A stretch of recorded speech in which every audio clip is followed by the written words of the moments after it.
Maybe God has showed you some things in your dream, that your family will be great, your marriage will be great, your children will be great, your purpose will be great, your destiny will be great, your career will be great. Everything is just great. Everything look like a rhyme. But if the rhyme of greatness will become a reality in your life, then you must pray.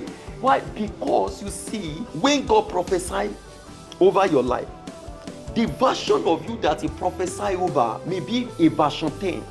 But at the time you are receiving the prophecy, maybe you are version 1.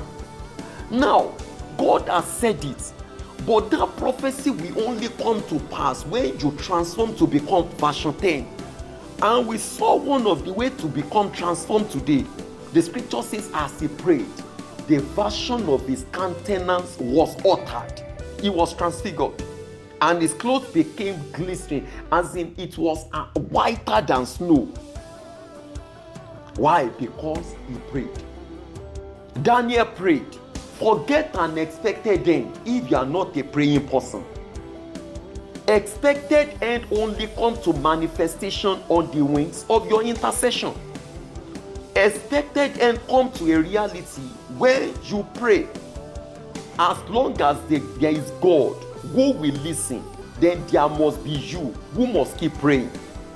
Treasures are received through digging deep. Persistent prayer bets glorious destiny. The scripture says in the book of 1 Samuel chapter 1 verses 10 to 20, in her deep anguish, Anna prayed to the Lord, weeping bitterly. It wasn't a casual prayer. And she made a vow saying, Lord Almighty, if you will only look on your servant's mystery and remember me and not forget your servant, but give her his son, then I will give him to the Lord for all the days of his life, and no razor will ever be used on his head. As she kept on praying to the Lord, Eli observed her mouth. Anna was praying in her heart, and her lips were moving, but her voice was not heard. You see, he prayed so much that she lost her voice. The scripture says in the book of Lamentation chapter 3, the scripture says, pour out your hearts like water in the presence of the Lord. That is the prayer posture that bets newness. Do you pour out your soul to the Lord? Or you are watching your grammar and your dictions and phonetics?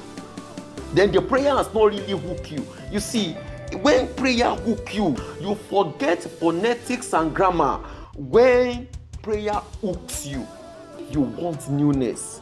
You must learn to use your great anguish and grief to bet anguish prayer.